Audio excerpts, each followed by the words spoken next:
I initially wanted to start this video as a video that basically explained all the different ways that I know that this is existential crime and not some sort of justifiable existential experience forced upon me. Um, but I realized that there are so many different reasons and there's so many different ways that I've come to these conclusions that are just irrefutable. That it really needs to be broken down into segments. And so this particular segment, I wanted to talk about just the whole concept of this dimension. You know, just the whole concept of forcing somebody in a physical body and then forcing that body to suffer. You know, it's you could look at it superficially and say, "Oh, this is how you learn about things," and it's just that there are so many problems with that. There are so many logical fallacies with that concept. First off, greater entities don't need to be tortured to learn. Okay, you don't need to be tortured to learn anything either. You know, you don't need to be tortured to learn anything intrinsically. You know, I've known my entire life not to do anything wrongful, not to commit any kind of wrongs. And so the idea that everything that exists everywhere has to be tortured in order to learn anything it's a flawed concept. It's absolutely wrongful. Another part of how that is a logical fallacy is to think anybody would even need to. You know, if a creator, a primary entity is how I refer to them as because they're not secondary or any further removed from a complete and whole state. That's what I call primary entities, creators. Um, if a creator wants to create something, it creates it in the form that it wants it to be created in. It doesn't need to torture something into whatever shape it wants. Okay, and that's what this existence has been for me. It has been somebody hiding behind this dimension, sticking me in a physical body, and using it to cause me terrible suffering. And so, if you look at the physical body itself, and this is kind of what I wanted to focus on in this video is the physical body. I mean, it's obviously it is wrong to force someone to exist as some hairless monkey, to use that to harm them. I mean, do you think the creator of this dimension is just hanging out in a monkey body because that's just the way to be? You think that that's like the pinnacle of existence is monkey bodies? Like that's what you do, is you hang out and then maybe in the next life you get another monkey body. Like it's just that's a nonsensical concept. It's to stick someone with consciousness in a physical body, in a diminutive monkey body, and then to force them to go through all these ridiculously arbitrary things. You know, this whole dimension is arbitrarily set up. Gravity is arbitrary, which means back pain is too. So is spinal degeneration. So is overeating. You know, to stick someone in a physical body and then to do all these terrible things to it, like poisoning the food that they eat, forcing them through terrible labor like I was forced to do in the Army. The United States Army is basically, they trick children into joining up, and then once they sign a paper, they enslave them and force them through really demeaning and terrible subjugation, harming their body and their mind and their soul, under the threat of throwing them in federal prison if they tell them no. And so these are things in this dimension because the creator of this dimension wanted to do that. And he uses this physical body to do it. And so to stick someone in this physical body, to degrade them, to devolve them, to demoralize them, to subjugate them, to enervate them, to cause them suffering, to cripple, to limit them, worse than any kind of prison cell ever could be. A prison cell barely bigger than your body is less of a limitation than limiting your entire existence down into this being that they forced to be a certain way. It's sadistic, it is psychopathic to force this upon somebody. So the very concept of this physical body is just wrong. It's basically, it's not just to use it to harm somebody. It's used to horrifically shape them as a person, to force your nasty idea upon them, to force them to accept who and what and how they are as a being, as an existence. Doing that absolutely wrongfully, like a coward, hiding the entire time while they do this. And so that's another really big point, is all of this whole concept, to use a physical body to do it, is an extremely cowardly thing to do. It's if a human being did such a thing like this, if they trapped someone in a hole and they tortured and mutilated and forced them to be devolved and decrepit and crippled, forced them to act like somebody else, and you would put that person in prison and throw away the key if you didn't kill him outright. And you'd be right to do so, to stop somebody from doing such a horrific and terrible thing. And so the idea that a greater entity has some sort of right to do that is absolutely wrongful. They don't have any right to do that to me. The person that has done this to me is not my creator. He did not create me as a person. If he did, he would create me in the form that he wanted me to be. He wouldn't torture me into shape and then play make-believe he was some sort of great teacher who happens to be retarded and incompetent. It's a ridiculous concept. The creator of this dimension is not my creator. He did not create me. And he wronging somebody's existence in all of these ways that are obviously wrongful. To force all those things upon someone's entire existence, to imprison them, to enslave them, to force them to do this, and cut out all the rest of existence, the infinity of possibilities that existence are. These are crimes of existence. Crimes of existence don't get paid for by forgiveness. They don't get paid for by somebody coming along and saying, "Now kids, get along." No, they don't. They get paid for by fixing the problem permanently like an adult. And if you're a sadistic, psychopathic child molester who erases somebody as a person to the point where they have to learn how to not shit their pants again when they're a child, and then force them through all this stuff, if that's how psychopathically horrible you are, you never should have existed. And that's a fact that everyone will admit. And it doesn't matter what you are in the future. It doesn't matter what you can amount to. It doesn't matter what you can produce. It doesn't matter what kind of goods you can do. Because you know what? There are greater entities who can do more than you will ever be able to do that aren't pieces of shit. They don't need some child molester, some coward who sticks people in a hole and tortures them for anything. And that's just a fact. That's an irrefutable statement of undeniable truth.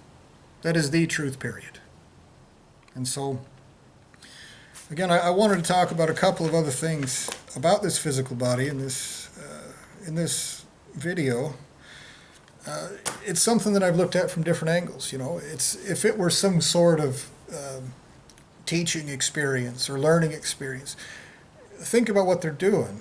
They're erasing you as a person, somebody who didn't need to learn anything. And then they're, from the time that you're a child, too young to defend yourself. When you're forced to do all these things, when you're manipulated by subliminal messaging and all these technologies and the poison they put in your food and everyone around you just forcing this culture upon you, they force these characteristics into you. They violate them into you, and you can't defend yourself. As a child, you can't defend yourself. As an adult, a lot of times you can't defend yourself against that either. That's the whole nature of this whole situation. Is some child molester erases you as a person, violates negative characteristics in you, and then says, "You need to learn about that." No, it looks like you needed to learn about that, and I didn't ever need that in the first place. I remember being a greater entity. I remember never having any of this need to do any of these things. I know that someone has deliberately butchered me out of me as a person, out of the bulk of my existence, and stuck me in a hole. I know that this is existential crime, and I know that the person that is committing these crimes knows that absolutely.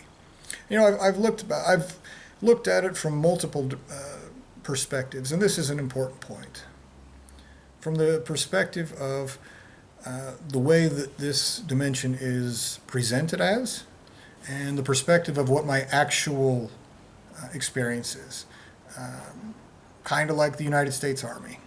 The United States Army is presented as this great and honorable thing that young men and women can do to become stronger and learn, how to be tough. But what it actually is in real life is it's just such an awful and toxic situation. It's everyone hates what they're doing. Everyone is being abused and used and exploited.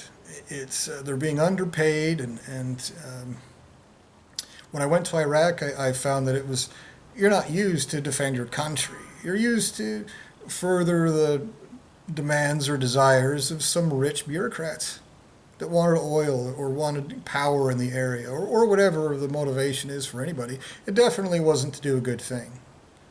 I saw that firsthand. I saw that what was on the television was completely different from what actually happened in real life. And so that's an important point with this whole dimension, is that those people that present this dimension as, oh, it's just like you need to learn and you need to I jumped through those hoops before. I studied multiple religions. I looked into all these different things because I was suffering, because I could tell there was something intrinsically wrong with this place. And so I looked at all these different religions. For years, I did yoga and chanted mantras every day, and I did meditation, and I prayed to Jesus, and I prayed to Ganesha, and I prayed to Kali, and I did all these different things, all these different spiritual practices. I fasted a whole bunch. I did all of these different things. And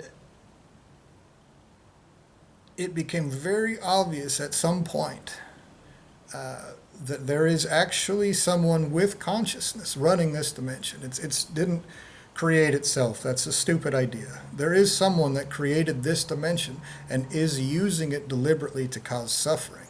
And so anytime that I raise out of suffering and try to get higher, that person intervenes and stomps me back into the dirt and does torturous things, terrorism actually, violates me from the inside, which is another point of this physical body.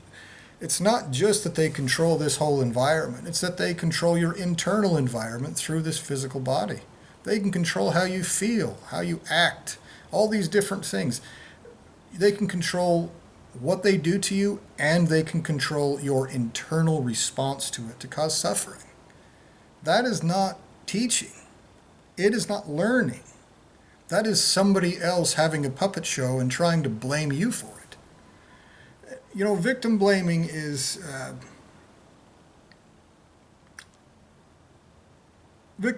a common tactic among child molesters. It's they do it because they're contemptible pieces of shit. They do it because they are such cowards who go after such weak prey, such things that are defenseless, that they can't even admit what they're doing to themselves while they're doing it. And that is the creator of this dimension. He's a child molester. If he was a human, he wouldn't just be a child molester. He'd be the kind of child molester who would date rape and tie up and retard children before he would even be in the same room with them. He's the most cowardly child molester that I have ever encountered in my existence. That is what this person is doing. And so it's, to be honest with you, if you look at all of the sexual urges that come along with this physical body, he created this physical body. He thought about what it would be. He thought about how it would work, and he thought about the actual act of sex. He created that out of his own deliberate design. He deliberately designed sex in the way that it is with the physical body.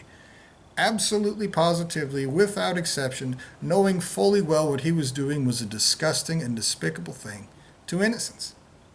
He created child molesters actually, in general, literally. He created this whole situation, every single one of these things. He created this. He did this. And he created child molesting itself. He's not just a child molester, he could even be called the child molester. I've written some things down so I don't forget anything here. If this was any kind of attempt to carry out justice, for example, like, the Christian faith likes to talk about, somebody ate an apple once 6,000 years ago, you son of a bitch, and so it's, part of it is there's definitely been that kind of victim blaming attempted, to claim that it's some sort of attempt to carry out justice. And the truth of the matter is, if it was even an attempt to carry out justice, you wouldn't urge and compel and force people into doing things and then go, oh, look what you did. That is the opposite of justice. That is the absolute most obvious, self-evident opposite of justice that has ever existed. The person committing these crimes that has created this dimension knows very well that he's not carrying out justice.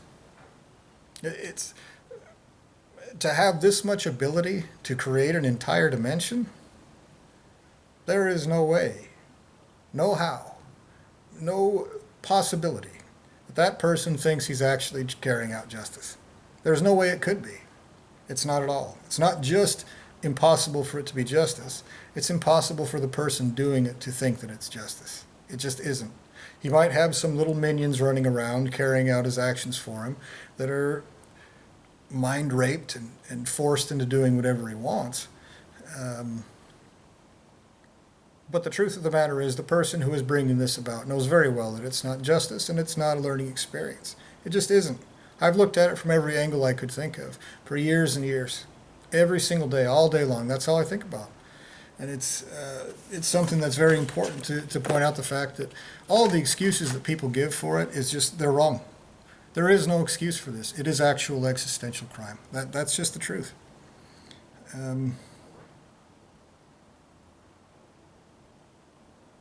The very concept of the physical body is one of a coward trying to blame his victims for his own crimes.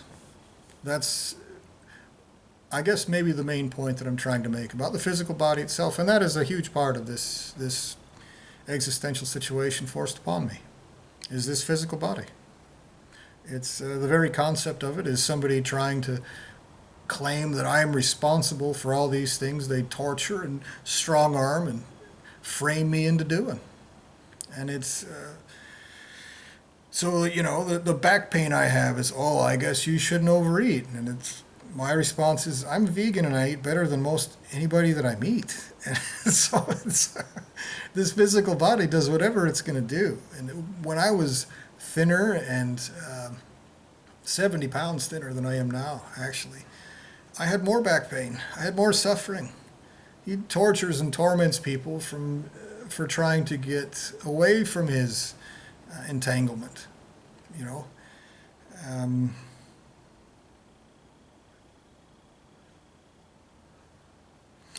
I think that I've covered a lot about the physical body right now. I think that I've addressed the fact that just the very concept of forcing somebody into this body and then torturing them it's totally unnecessary. It's not a learning experience. Like I said, a creator would just create something in the form that it wants it to be, and it would make it smart enough to understand things without being tortured. And one last thing to maybe mention is the fact that consciousness itself is married to the physical brain. I don't know if you've ever seen a physical brain before. I took anatomy and physiology when I was in college, and so physical brain is a slimy, stinky, disgusting thing. And you're thinking through that, your consciousness is filtered through that thing, through this physical thing. And that is so, the person that is doing this that can manipulate your consciousness itself. It's just, it's a method of committing existential crimes against somebody in a very cowardly and very disgusting and very contemptible way. And so I think that all of these things need to be acknowledged by anybody who wants to claim that this is some sort of justifiable dimension. It's not, you know. There are lots of other reasons why I've come to this conclusion, you know, and the reason I created this YouTube channel, which is, again, not monetized. I'm not making any money from this. I'm not trying to drama monger or anything like this. I'm telling you about serious crimes that are being committed for free. I don't gain anything from this. In fact, I expect I might even face negative consequences for it. You know, people who are very religious and who want to defend this person that's doing all these terrible things. I know what I've experienced, and I know that what I've experienced is not justified. It's not justice at all. I know that what is being done to me is existential crime. I know that it's wrongful. And so I know that I don't gain anything from actually saying this, but I do know that if I make an attempt to spread the truth about these crimes and demand that they stop, and the person running this dimension prevents that from happening, even if all these humans surrounding me are illusions, this dimension which surrounds me, the creator of that dimension, is responsible for every single aspect of it. And so if there's 8 billion humans who have access to YouTube, supposedly, and I make an attempt to spread the truth to them, and it's just doesn't happen, either because he prevents it from making it to their ears or because they don't exist in the first place, he still owes me for preventing these words being told to 8 billion people. And so that's a concept I'll talk a little bit further in depth in the future. It's one of the reasons why I created this YouTube channel. Is that even if you simulate crimes of existence, you're responsible for every single aspect of that crime. And with how terribly this person has perverted justice, he has to face those parameters of justice himself. And so if he simulates keeping this from 8 billion people, he has to pay for keeping it from 8 billion people. And he won't claim it's not fair or anything ridiculous like that after wronging somebody's existence to such a terrible extent. And so that's it for this video. I'll try to figure out what the next one will be about, and I'll try to break it down into as short a segments as possible. So thank you for watching. I hope you have a good day.